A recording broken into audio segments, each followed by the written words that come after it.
अखेर धर्मेंद्र प्रधान यांना राजीनामा द्यावाच लागला. मात्र त्यांच्या राजीनाम्याने हुरळून जाण्याची आवश्यकता नाही. मुळात गेल्या 10 वर्षापेक्षा अधिक काळ धर्मेंद्र प्रधान यांनी एकत्रित परीक्षांवर पकड मिळवली होती, कंट्रोल मिळाला होता. वन नेशन वन एक्झामिनेशनच्या माध्यमातून संपन्न होणाऱ्या सर्व परीक्षांमध्ये धर्मेंद्र प्रधानांनी 152 पेक्षा अधिक वेळेला पेपर लीक केला.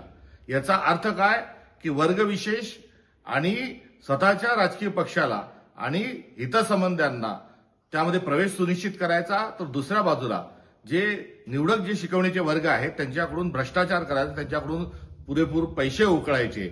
एकंदरीत नीट्सच्या एक्झामिनसाठी पालक जेवढा खर्च करतो तो भारत सरकारच्या 5 विभागांनी एवढं मोठं बजेट या संपूर्ण नीट एक्झामिनेशनचं असतं. यातला भ्रष्टाचाराचा मोठा पैसा एकीकडे धर्मेंद्र प्रधानांना मिळाला, तर स्वतःच्या जवळचे विचारांचे आणि वर्गविशेषची मुलं त्यामध्ये त्यांनी प्रवेश मिळवून दिलेला आहे. त्यामुळे हे रॅकेट या वर्षीच्या 71व्या वेळा नीटचा पेपर फुटल्या एवढं हे प्रकरण नाही. याची पाळंमुळं फार खालपर्यंत गेलेली आहेत. या सर्वांचा शोध लागेपर्यंत तुम्हाला आपल्याला समाधान व्यक्त करता येणार नाही. त्यामुळे धर्मेंद्र प्रधान हे तात्काळ जेलच्या आड गेले पाहिजे.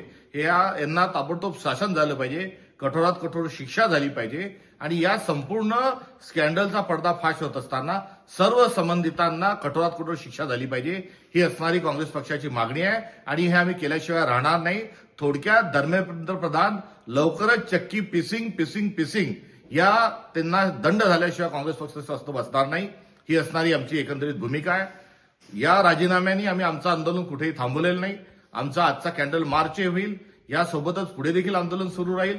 कारण संसदेमध्ये मेरिटवर चर्चा झाली पाहिजे आणि जे काही मुद्दे विरोधक मांडणार आहेत, राहुल गांधी मांडणार आहेत, या सर्वांवर जबाबदारीनं त्या ठिकाणी उत्तर आलं पाहिजे. ही आमची मागणी आम्ही तशीच लावून धरलेली आहे.